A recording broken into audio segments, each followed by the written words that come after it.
The sharp crack of skin against skin silenced the great hall. Lisa stumbled back, her hand flying to her stinging cheek, the metallic taste of blood pooling on her tongue. Before her stood David, her fated mate, the Alpha King, his chest heaving with misplaced rage. Behind him, clutching his arm with feigned terror, was Sienna. "You will never speak to her that way again," David snarled, his eyes flashing a cold, unfamiliar gold. He hadn't just chosen another woman. He had struck his Luna for her. The pack watched in suffocating silence. Lisa didn't cry. She straightened her spine, slowly lowering her hand. "I won't," she whispered, her voice carrying an icy finality that made the ambient temperature drop. "Because I will never speak to either of you again." The silence in the great hall did not break as Lisa turned on her heel. The sound of her boots clicking against the polished marble floor echoed like a gavel striking wood, finalizing a verdict no one had anticipated. She didn't run. She didn't look back. Her posture was rigidly perfect, a stark contrast to the chaotic shattering of her soul. The mate bond, an ethereal thread that had anchored her to David for 5 years, violently twisted in her chest. It felt as though a rusted hook had caught behind her ribs and was being slowly, agonizingly pulled. She swallowed the bile rising in her throat, keeping her chin raised until she passed the heavy oak doors of the royal wing. Once inside their shared chambers, his chambers now, the facade cracked, but only slightly. Lisa moved with a terrifying, mechanical efficiency. She bypassed the sprawling walk-in closet filled with silks and jewels bought with the kingdom's wealth. Instead, she knelt beside the heavy oak chest at the foot of the bed. Pulling out a battered leather duffel bag she hadn't used since her days as a border patrol warrior, long before David was crowned king, she packed 3 pairs of dark denim, durable shirts, thermal layers, and a pair of worn combat boots. No jewelry, no dresses. Nothing that bore the crest of the Silver Moon pack. The door clicked open. The scent of rain-washed pine and ozone flooded the room, thick and suffocating. "David." "Lisa, stop being dramatic." His voice was low, laced with the exhausted patience of a parent reprimanding a difficult child. He leaned against the doorframe, arms crossed. He didn't look apologetic. He looked annoyed. "You pushed her. Sienna is a fragile omega. She doesn't have your resilience. You forced my hand." Lisa paused, holding a heavy wool sweater. She didn't turn around. The skin of her left cheek throbbed, a hot, spreading fire that felt like a brand.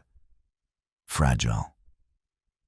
Sienna had systematically dismantled Lisa's authority over the past 6 months, whispering poison in David's ear, playing the victim while orchestrating the exile of Lisa's closest allies. "I told her to stop sitting in the Luna's chair during council meetings," Lisa said, her voice eerily calm. "That is not pushing. That is enforcing the ancient laws you swore to uphold." "It's just a chair," David snapped, taking a step into the room. "She likes the view of the gardens from there. Why must you turn everything into a battle of dominance? You're my mate, Lisa.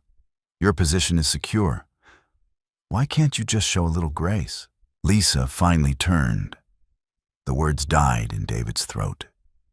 Perhaps it was the stark lack of tears in her eyes, or the dark, bruising imprint of his hand already blooming across her pale skin. For a fleeting second, the golden dominance in his eyes flickered, replaced by a ghost of horror at what he had done. But his pride, a beast far larger than his conscience, quickly swallowed it. "Put the bag away," he commanded, using the alpha timbre, a subtle frequency meant to compel submission. Lisa felt the vibration in her bones. But the mate bond, damaged by his physical betrayal, offered a strange insulation. She zipped the duffel bag closed. The metallic sound was deafening in the quiet room. "My position was never secure," Lisa said quietly, slinging the strap over her shoulder. "A Luna is the heart of the pack. You just struck the heart to protect a parasite. You've already made your choice, David. I am simply making mine. You can't leave," he scoffed, though a thread of uncertainty tightened his jaw. "You are bound to me. You won't make it 2 days past the borders before the bond sickness brings you to your knees. You'll come crawling back." Lisa walked toward the door. As she passed him, she didn't flinch, didn't pull away. She simply looked up, her gaze meeting his with the cold, dead emptiness of a graveyard. "I would rather die coughing up my own blood in the neutral zone than spend another night sharing a bed with a coward." She didn't wait for his response. She stepped out of the room, leaving the Alpha King standing alone in his opulent cage. As she descended the servants' stairwell, avoiding the main hall, she felt the first sharp, breathtaking spasm of the severing bond. She stumbled, catching herself on the stone railing. She gripped the cold stone until her knuckles turned white, breathed through the agonizing pain, and kept walking. The sky wept for her, though Lisa refused to shed a single tear herself. The rain began as a misty drizzle when she cleared the southern gates, transforming into a torrential downpour by the time she reached the dense, ancient pines of the borderlands. 3 hours had passed. The physical toll of walking away from a fated mate was a well-documented agony in werewolf lore, but reading about it in the archives was vastly different from enduring it. It felt like walking through invisible, knee-deep mud while breathing in shattered glass. Every mile she put between herself and David caused the ethereal tether connecting their souls to stretch, fray, and snap at the microscopic level.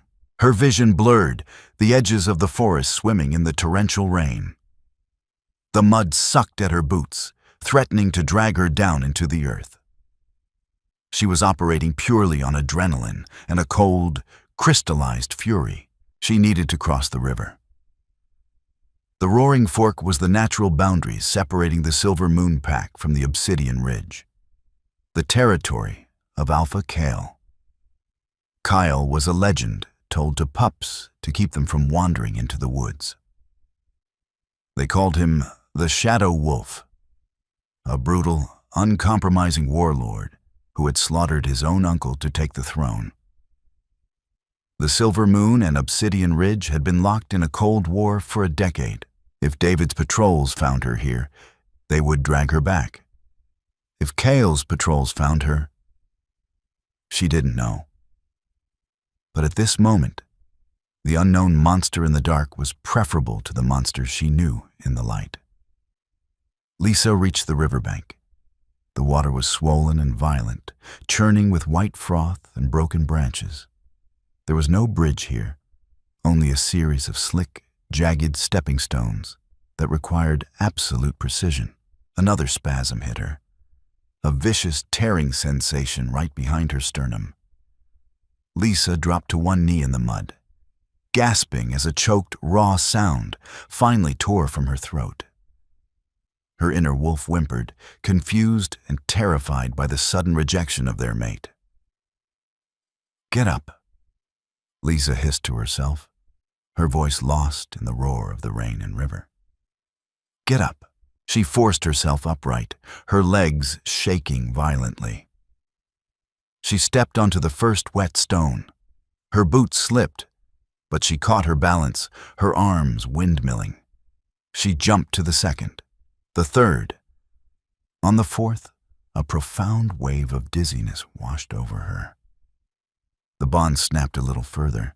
Black spots danced across her vision. She missed the fifth stone. Lisa plunged into the freezing, turbulent water. The current immediately dragged her under, the cold shocking the air from her lungs. She thrashed, her heavy duffel bag acting as an anchor. She managed to slip the strap off her shoulder, abandoning her few worldly possessions to the river, and kicked frantically toward the opposite shore. Her hands scraped against the sharp rocks. She pulled herself up, dragging her heavy, soaked body onto the muddy embankment of Obsidian Ridge territory. She collapsed onto her back, staring up at the canopy of black pines, her chest heaving as the rain battered her face. She was alive. She had crossed the bloodline. Before she could catch her breath, a low, guttural growl reverberated through the earth beneath her. Lisa froze. Slowly, she turned her head. Emerging from the shadows of the tree line were 4 massive wolves. They didn't bark. They didn't posture. They moved with military precision, fanning out to encircle her. They were terrifyingly large, their coats slick with rain, eyes glowing with lethal intent. The largest of them, a wolf the color of midnight smoke, stepped forward.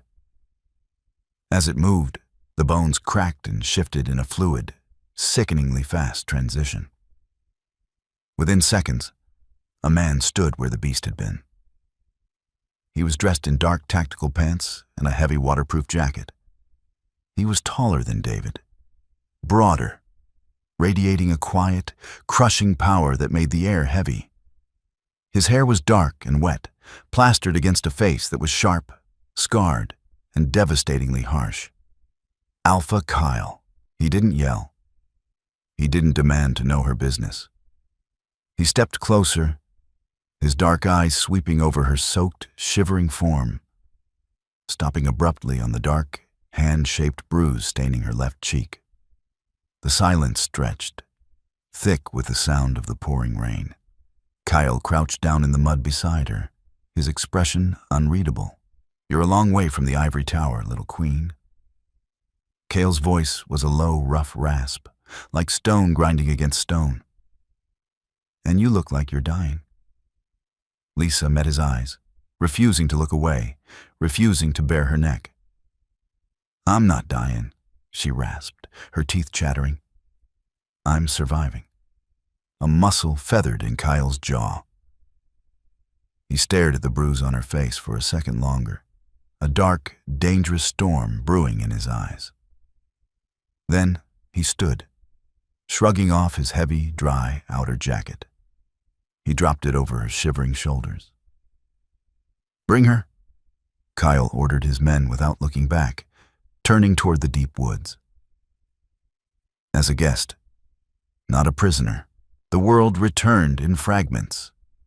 The smell of burning cedar, the muted, rhythmic drumming of rain against heavy glass, the subtle, earthy scent of yarrow, comfrey, and old paper.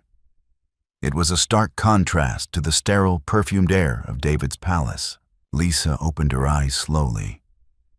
The ceiling above her was constructed of massive, dark wood beams. She was lying in a large bed draped in heavy furs and thick woolen blankets. Her wet clothes were gone, replaced by an oversized, incredibly soft cotton shirt. She tried to sit up, but a sharp, phantom pain radiated from her chest, the lingering ache of the stretched mate bond. She winced, pressing a hand to her sternum. "Don't push it. Your core temperature dropped dangerously low, and your spirit is fractured." Lisa's head snapped toward the voice. Sitting in a leather armchair near a massive stone fireplace was an older woman with iron-gray hair braided down her back. She was grinding dried herbs in a mortar. "Where am I?" Lisa's voice was hoarse, her throat raw from the river water. "You are in the Obsidian stronghold," the woman said calmly, not looking up from her task. "My name is Ilara. I am the pack healer. Alpha Kale brought you in last night. You've been unconscious for 14 hours. 14 hours. Panic flared briefly in Lisa's chest. Had David realized she was truly gone? Had he sent trackers? As if summoned by her rising anxiety, the heavy wooden door to the room opened with a soft click. Alpha Kale stepped inside. In the dim light of the fireplace, he looked less like a wild beast and more like a weary soldier. He wore simple dark clothes, moving with a silent grace that belied his massive frame. He carried a ceramic mug, the steam rising in lazy curls. He nodded to Alara, who silently gathered her mortar and pestle and slipped out of the room, closing the door softly behind her.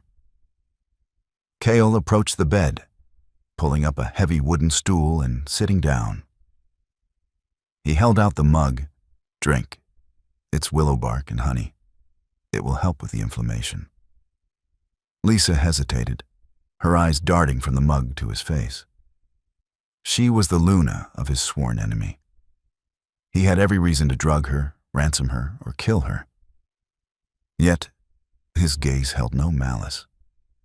It was intensely observant, analytical, but strangely devoid of the predatory arrogance David always projected.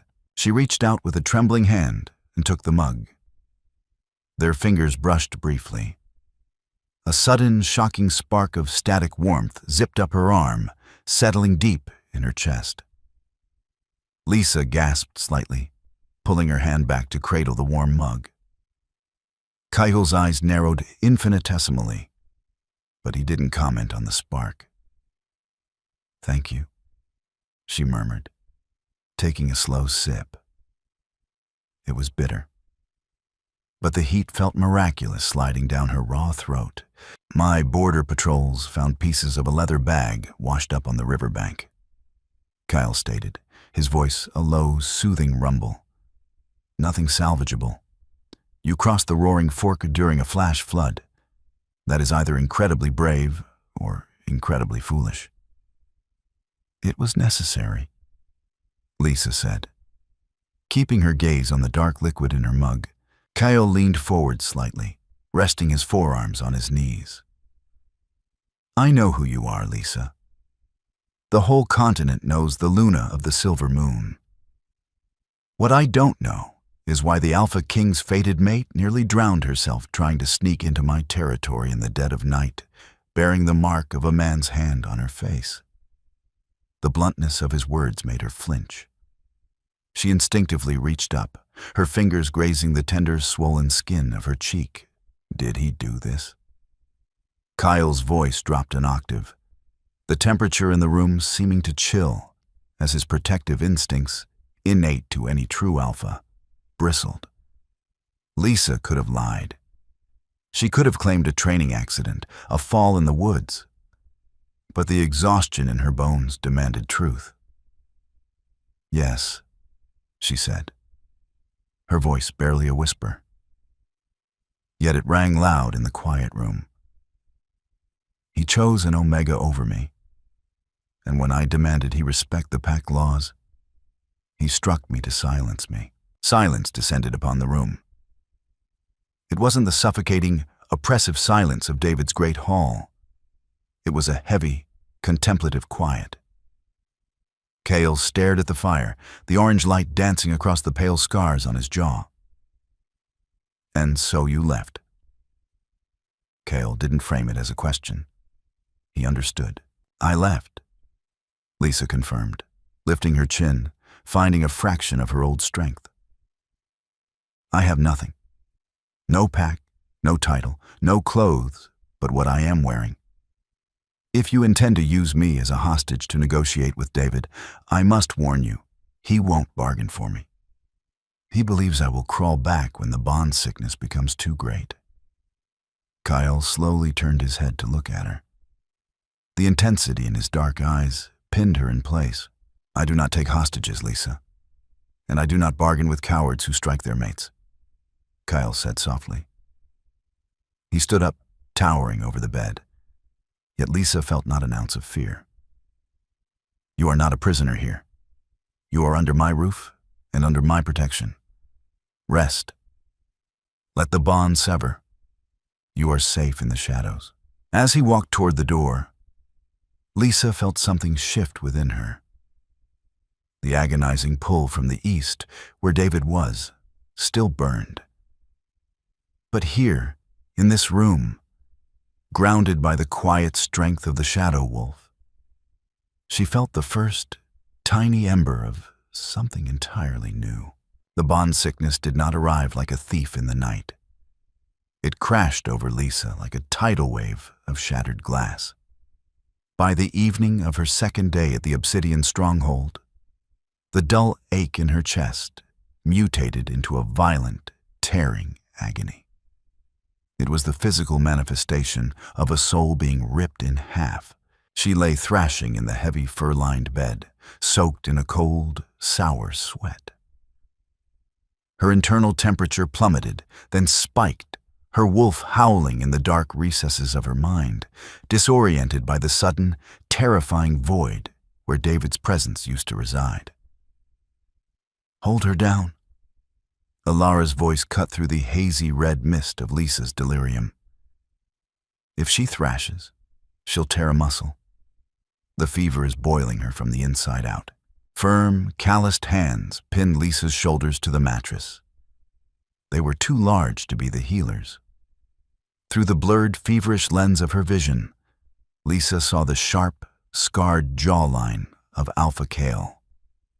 He wasn't using his alpha command to force her submission. He was simply using his physical strength to anchor her to the earth, while her spirit threatened to tear itself apart. "Breathe, Lisa."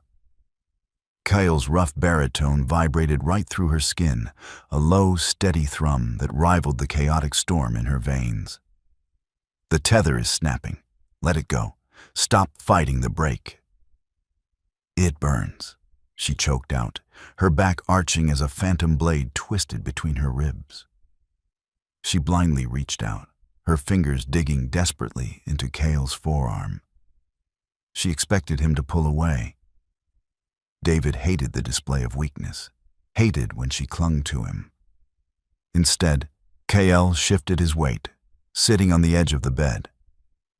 He uncurled her white-knuckled grip from his arm and took her hand in both of his. "I know," Kale murmured, his dark eyes fixed intensely on her pale face. "A severing is worse than a physical death. But you will survive this. You are stronger than the man who broke it." As he held her hands, that strange, static spark she had felt the night before returned. It wasn't the suffocating, demanding pull of the fated mate bond she shared with David. It was something different. A subtle, grounding warmth, like placing a hand on a sun-baked stone after a long winter. It seeped into her skin, momentarily soothing the frantic, terrified pacing of her inner wolf. Lisa gasped, her eyes fluttering shut as the pain receded just a fraction, enough for exhaustion to pull her under into a deep, dreamless sleep. Kyle did not let go of her hand until her breathing leveled out. Hours later, 50 miles to the east, in the opulent royal wing of the Silver Moon Pack, Alpha King David was pacing. "It's been 3 days, David snapped, kicking a velvet ottoman across the room. It shattered a crystal vase against the wall. She shouldn't be able to stay away this long. The bond sickness should have driven her mad by now. She should be crawling back to the gates. Sienna lounged on the edge of the massive 4-poster bed, wearing one of Lisa's discarded silk robes. She carefully filed a manicured nail, feigning a sympathetic sigh. "Perhaps she found somewhere to hide, David.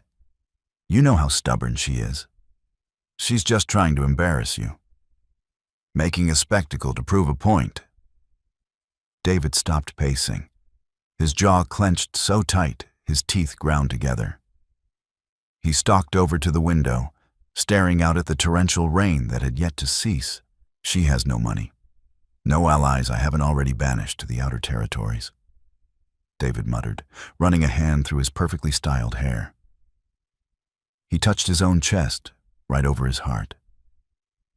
A dull, annoying ache pulsed there, but nothing debilitating. He was the Alpha King. His ego and power shielded him from the worst of the severing. while the Luna bore the brunt of the emotional trauma.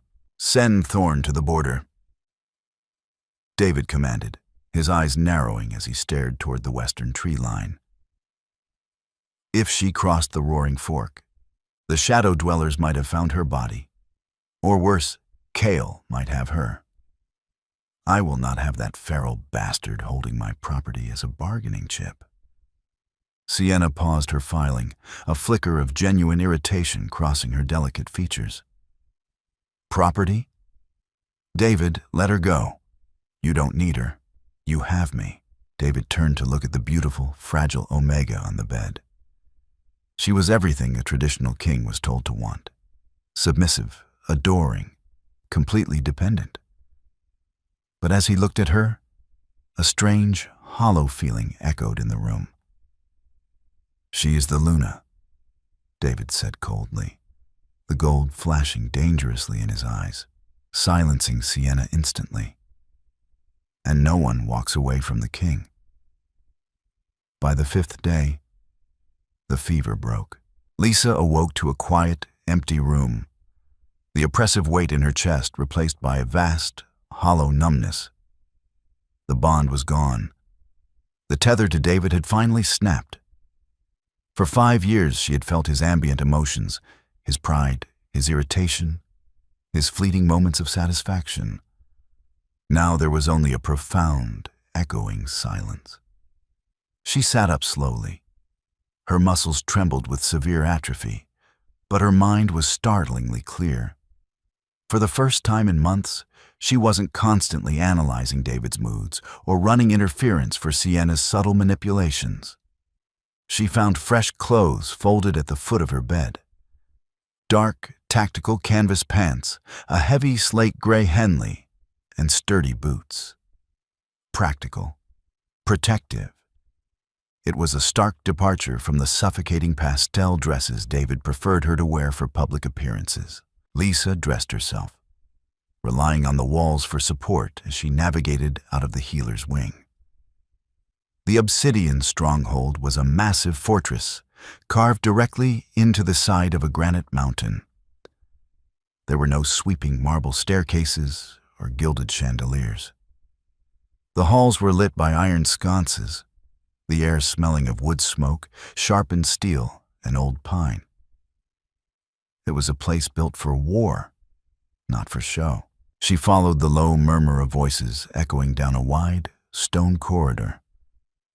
It led to a heavy oak door left slightly ajar.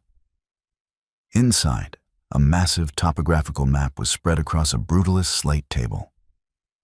Kyle stood at the head, surrounded by 6 large, heavily scarred warriors. The atmosphere was tense, thick with the scent of impending violence. David has moved 2 battalions to the eastern banks of the Roaring Fork. A broad-shouldered man with a jagged scar across his nose was saying. He pointed a combat knife at the map. "He's claiming we kidnapped his Luna. He's demanding her immediate return, or he considers it an act of war." Kyle leaned over the table, resting his knuckles on the slate. "Let him consider it what he wants. We do not yield refugees, Marcus, let alone women fleeing abuse." "With respect, Alpha," Marcus countered, his tone deferential but firm. "It's the Silver Moon's elite guard. If they push across the shallows at the Weeping Willow Bend, they'll flank our southern outpost before we can reinforce it. They won't cross at the Weeping Willow Bend." The room went dead silent. 7 pairs of highly lethal, predatory eyes snapped toward the doorway. Lisa stood there, her hand resting on the stone doorframe. She was pale, hollow-cheeked, and looked as though a strong gust of wind could knock her over. Yet, as she stepped fully into the room, she carried the unmistakable, unyielding aura of a seasoned commander. Marcus stepped forward, a growl building in his chest at the intrusion. But Kale raised a single, commanding hand. The growl died instantly. Kale looked at Lisa, his dark eyes unreadable, but a flicker of deep, Genuine curiosity danced in the obsidian depths. "You should be in bed." "I've spent enough time in bed while other people decide my fate," Lisa replied, her voice raspy but steady. She walked slowly toward the table. The warriors instinctively parted for her, unsettled by the cold, tactical deadliness in her eyes. She stopped beside Kyle, looking down at the map. It felt strange to stand shoulder to shoulder with the Shadow Wolf. Yet it felt infinitely more natural than standing behind David's throne. "You think they won't cross at the shallows?" Kyle asked, his voice a low rumble. He wasn't patronizing her. He was genuinely asking. David would have backhanded her for speaking out of turn in a military council. Lisa pushed the phantom sting from her memory. "David's lead commander is General Vance," Lisa stated, tracing a finger along the blue line of the river. "Vance is deeply traditional and fiercely arrogant. The Weeping Willow Bend is heavily muddy this time of year. Vance won't drag his elite guard through a swamp because it ruins the psychological intimidation of their pristine white armor. He relies on shock and awe." She tapped a narrow gorge 3 miles north of the bend. "He will cross at the Jagged Narrows," Lisa said with absolute certainty. "It's a harder crossing, but the terrain is rocky and solid. It allows his battalions to march in perfect formation right up to your tree line. It looks better. And David always prioritizes how things look." The warriors stared at her in stunned silence. Marcus looked at the map, then up at Cale, a grudging respect dawning in his eyes. "It's a bottleneck," Marcus murmured, the tactical possibilities turning in his head. "If they cross at the Narrows, they have to march single file for a quarter mile." "Exactly," Lisa said, looking up to meet Cale's gaze. "You don't need to reinforce the southern outpost. You just need 3 archer units positioned on the ridges above the Narrows. You can pin his entire elite guard down without drawing a single blade." Kyle stared at her. The silence stretched, heavy and electric. Slowly, a dark, devastatingly handsome smirk touched the corner of Kyle's mouth. "Pull the men from the south," Kyle ordered Marcus, his eyes never leaving Lisa's. "Set the archers at the Narrows. And Marcus?" "Yes, Alpha?" "Bring a chair for our guest. She's staying for the rest of the meeting." The rain had finally stopped, leaving the air biting and sharp with the scent of wet granite. The courtyard of the obsidian stronghold was a sprawling expanse of packed earth, surrounded by imposing, spiked iron gates. Lisa stood on the elevated stone dais of the stronghold's entrance. To her left stood Kale, a silent, immovable monolith in dark armor, his presence a heavy, protective cloak over the entire courtyard. Flanking them were 50 of Obsidian Ridge's finest warriors, standing in terrifying, absolute silence. The heavy iron gates groaned open. 3 riders entered on horseback. At the center was Thorn, the beta of the Silver Moon Pack. Once, Thorn had been a friend. He had trained alongside Lisa when they were young warriors. Now, he wore the polished, ridiculous silver and white armor David had commissioned, looking incredibly out of place against the brutal, dark backdrop of Obsidian Ridge. Thorn dismounted, his boots splashing in the mud. He looked nervous. He had expected to meet Cale in a dark, bloody dungeon. He hadn't expected the imposing military formation, and he certainly hadn't expected to see Lisa. When his eyes landed on her, Thorn stopped dead in his tracks. Lisa did not look broken. The pallor of the bond's sickness was fading.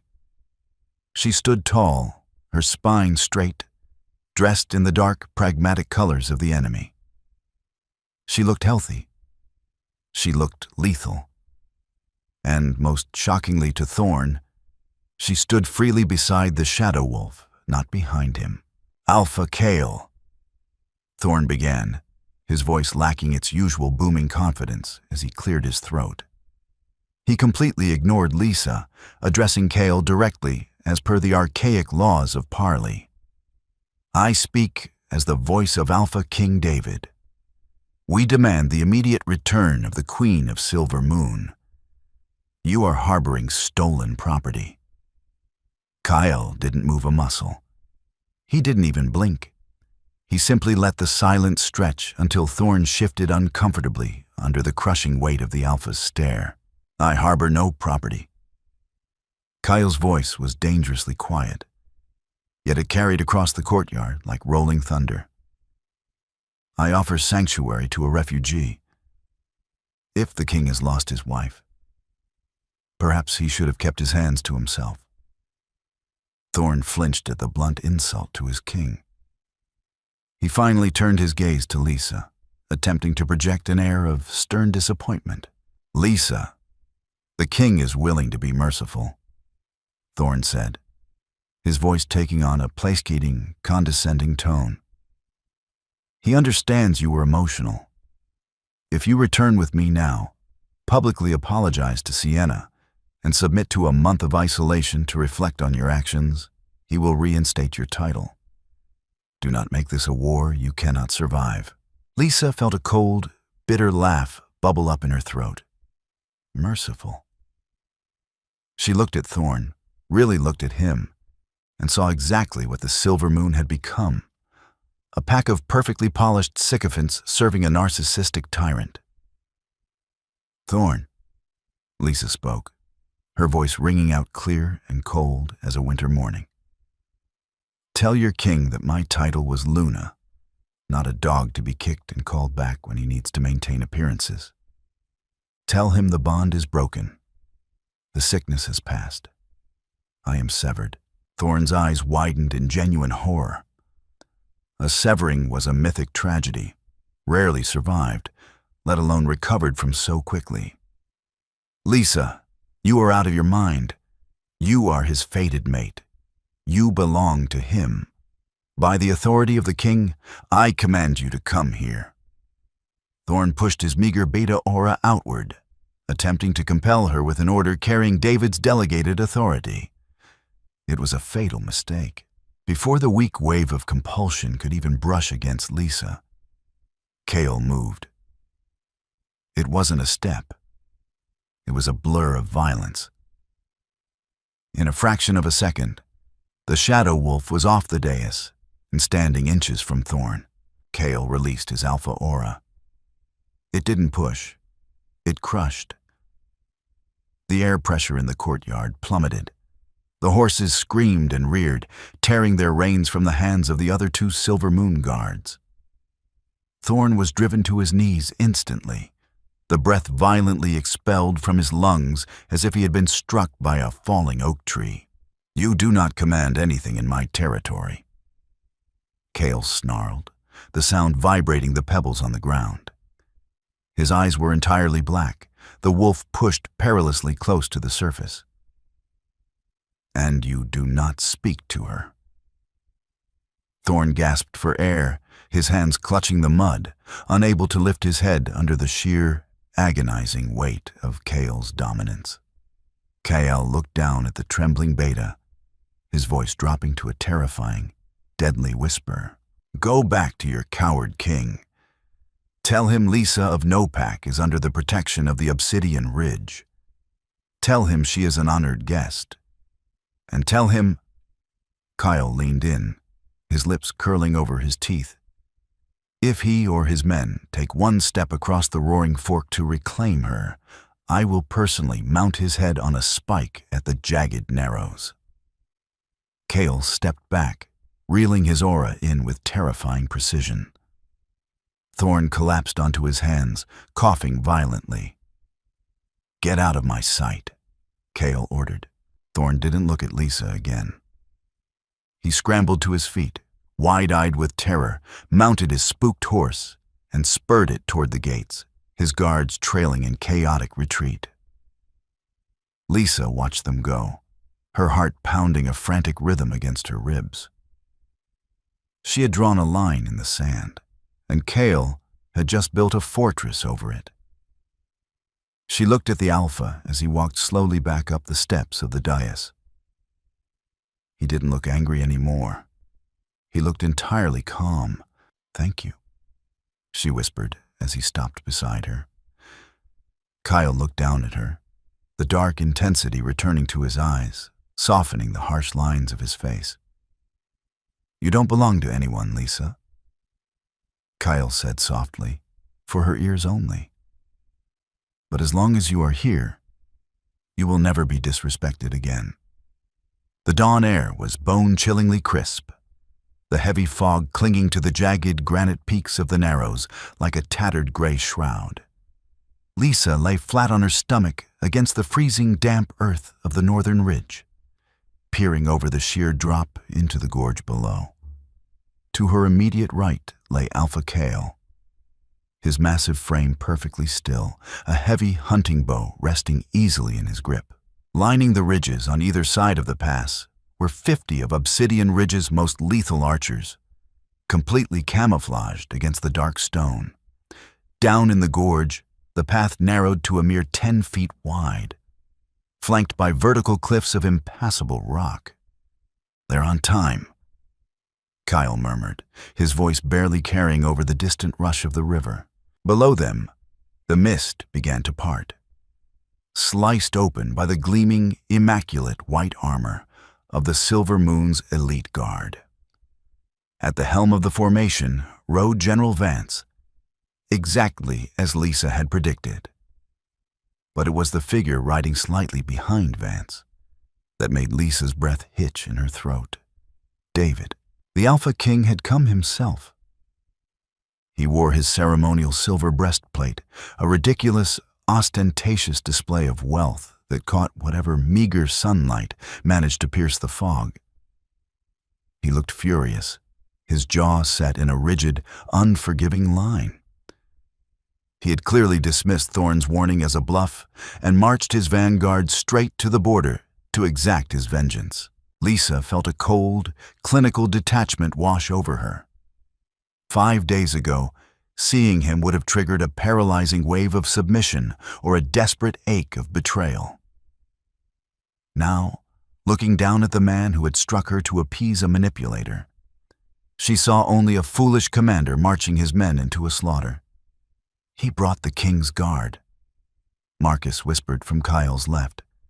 200 men, single file. "Let them get halfway through the choke point," Kyle ordered softly, the command rippling down the line through subtle hand signals. The Silver Moon soldiers marched with arrogant confidence. They didn't look up. They were so accustomed to the superiority of their pristine armor and their king's reputation that they forgot to check the shadows. When the vanguard reached the exact center of the Narrows, Kale stood up. He didn't roar.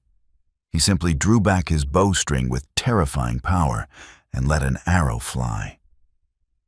It struck the earth a fraction of an inch in front of General Vance's warhorse.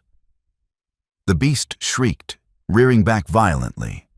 Vance shouted, fighting for control, as the perfect, orderly line of soldiers suddenly crumpled into a chaotic bottleneck. "Archers, draw!" Marcus bellowed. 50 obsidian-tipped arrows were knocked and drawn back, the sound of stretching bowstrings echoing through the gorge like a swarm of angry hornets. Down below, utter panic erupted.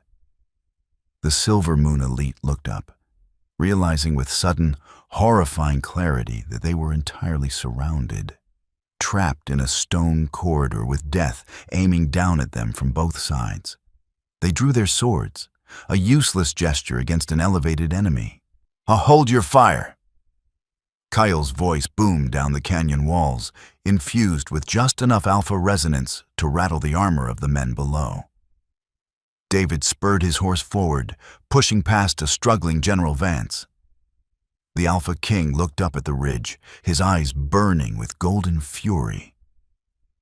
He opened his mouth to shout a command, a threat, a demand. But the words died in his throat. Lisa stepped up to the edge of the cliff, standing entirely exposed beside Kale. She wore the dark canvas and gray wool of the Obsidian pack. Her hair was pulled back tightly, her face pale but resolute. She looked down at David not as a scorned mate, but as a superior tactician looking at a defeated enemy. "Lisa!" David roared, his voice cracking with a mixture of rage and disbelief. "Get down here, now! You are outmaneuvered, David." Lisa called back, her voice projecting clearly in the sheer acoustics of the gorge. "Your men are pinned. If Kale gives the order, your entire elite guard will be wiped out before they can even draw their bows." David stared at her, the reality of the situation slowly bleeding through his immense pride. He looked at the steep walls, the trapped men, the archers above. You told him." David spat, realization twisting his features into something ugly. "You gave him our crossing." "I gave him the crossing of an arrogant fool who cares more about keeping his boots clean than protecting his men." Lisa replied coldly. "Stand down, David." Kyle's voice rumbled, heavy with lethal promise. "Turn your men around. If a single Silver Moon soldier takes one more step north, I will turn this gorge into a graveyard. And I will start with your general." David's hands shook on his reins. To retreat was to admit utter defeat. To advance was suicide. He looked at Lisa, expecting to see a flicker of hesitation, a plea for him to save her. But her eyes were like frozen lakes, unreflective and dead to him. With a guttural scream of absolute fury, David yanked his horse around. "Fall back!" he screamed at his men. "Fall back!" Lisa watched them scramble, their perfect white armors smeared with mud as they retreated in humiliating chaos. Beside her, Kale slowly lowered his bow. He didn't cheer. He simply looked at Lisa, profound respect burning in his dark eyes. The great hall of the Obsidian stronghold roared with the sound of clashing tankards and deep, rumbling laughter. The victory at the Jagged Narrows had been bloodless, a testament to strategy over slaughter, and the warriors were celebrating. Lisa sat near the massive hearth, nursing a cup of spiced cider. Every few minutes, a scarred warrior would approach, offering a respectful nod or murmured word of thanks. Marcus had even brought her a plate of roasted venison, awkwardly addressing her as Lady Tactician. It was overwhelming. For 5 years, David's pack had merely tolerated her, viewing her as an accessory to the king. Here, in the heart of enemy territory, she was being revered for her mind and her courage.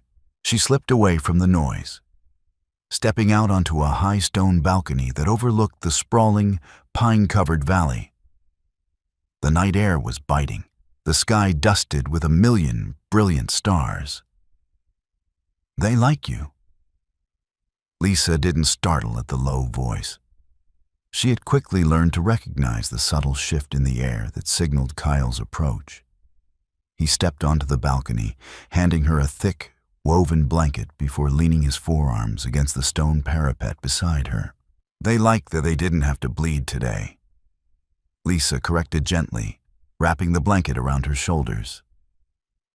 "No," Kyle said, turning his head to look at her. "They respect a leader who values their lives over their egos. They haven't had a Luna's presence in a decade. They recognize the real thing when they see it." Lisa looked down at her hands. "I'm not a Luna anymore, Kale. The bond is gone. A title is given. A nature is born." Kyle murmured softly. He shifted, his broad shoulder brushing against hers. "My uncle had the title of Alpha. He also had a penchant for executing pups who shifted too late, believing them to be weak. I challenged him. I tore his throat out to stop a massacre. The continent calls me the Shadow Wolf, a monster who murdered his own blood. Lisa looked up at him, her heart aching at the quiet sorrow in his dark eyes. The rumors were just that. Rumors built by cowards to explain a bravery they didn't possess. A beast is born of necessity, Lisa whispered, echoing a phrase her mother had taught her long ago. But a monster is born of pride. You are no monster, Kale. Kyle's gaze dropped to her mouth, then back up to her eyes. Slowly, deliberately, he reached out. His large, rough fingers gently grazed the left side of her face. The bruise from David's hand had faded to a pale yellow, but Kyle touched the skin as if it were spun glass. The spark she had felt days ago ignited into a roaring, golden warmth. It didn't burn like the faded bond had. It illuminated. It was a secondary bond, a choice, a true mate bond built not on destiny's cruel decree, but on mutual respect, shared fire, and absolute equality. Lisa leaned into his touch, her eyes fluttering shut. "Stay," Kyle whispered, his voice thick with an emotion he rarely allowed himself to show. "Not as a refugee, not as a guest. Stay as my equal. Rule this ridge with me." Lisa opened her eyes. She saw no demands in Kyle's face, only an open door. She thought of the cold, gilded cage of the Silver Moon and the warm, brutal honesty of the obsidian stronghold. She didn't just want to survive anymore. She wanted to live. "I will," Lisa breathed, reaching up to cover his hand with hers. "I'll stay." Kyle exhaled a shaky breath, leaning down to press his forehead against hers.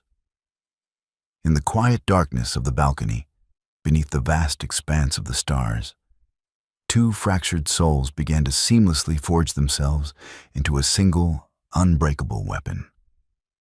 6 months later, the Silver Moon Pack was dying a slow, agonizing death. Without Lisa's meticulous management, the pack's resources dwindled. David, increasingly paranoid and volatile, had isolated himself. Sienna, terrified of the very monsters she had helped create, spent her days hiding in the royal wing. Word had spread across the continent like wildfire.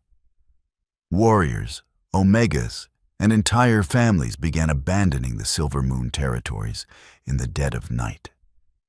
They crossed the Roaring Fork, not as an invading army, but as refugees seeking the legendary sanctuary of the Lady Tactician and the Shadow Wolf. On the summit of the Obsidian Ridge, beneath the light of a swollen silver full moon, the entire pack had gathered. Lisa stood before them, wearing a breathtaking gown of midnight blue, intricate obsidian beads woven into her dark hair. She looked radiant, powerful, and entirely whole. Beside her stood Alpha Kale, radiating a fierce, protective pride that warmed the very air around them. Elder Alara stepped forward, holding a simple crown woven from heavy pine branches and silver thread. There were no elaborate vows of submission. There was no demand for obedience. Kale took Lisa's hand, lacing his fingers perfectly through hers. He looked out at the massive sea of faces, warriors of the ridge, refugees of the moon, all united under one banner. We are the shadow that protects the weak, and the blade that severs the corrupt. Kale's voice echoed across the mountaintop. He turned to Lisa, his dark eyes shining with absolute devotion. "I claim no ownership over your soul, Lisa. I ask only to stand beside it in the dark, and I claim no throne but the earth we defend." Lisa replied, her voice clear and strong, filled with the resonant power of a true, awakened Luna. "I stand beside you, Alpha Kale, equal in blood, equal in burden." Alara gently placed the crown of pine upon Lisa's head. "I present your Luna!" Alara cried out to the night. A deafening roar erupted from the crowd. Kyle tilted his head back, unleashing a deep, earth-shattering howl that vibrated through the granite of the mountain. Lisa threw her head back and joined him, her voice a beautiful, terrifying harmony to his. Hundreds of wolves shifted and joined the call, a massive chorus of loyalty and triumph that carried on the wind, sweeping down into the valleys and across the roaring Fork River. Miles away, sitting alone in a dark, empty great hall, David heard the howl. He clutched his chest, where a permanent, hollow void now resided. He realized, with crushing, suffocating clarity, that the day he raised his hand to strike his mate was the day he had unmade his own kingdom. He had slapped a Luna, but he had created a queen. Thank you for reading Her Mate Slapped Her for Another Woman. So she left the pack and became the rival alpha's Luna. Lisa's journey from a silenced, abused mate to a powerful, revered tactician and true Luna is a testament to the strength it takes to walk away from toxic situations and reclaim one's own worth. True power is never found in cruelty, but in mutual respect and the courage to demand better for yourself. If you loved this story of redemption, second chance romance, and fierce pack politics, please like, share, and subscribe for more original werewolf dramas, intense romance, and empowering fictional tales. Let us know in the comments what your favorite moment of Lisa's revenge was.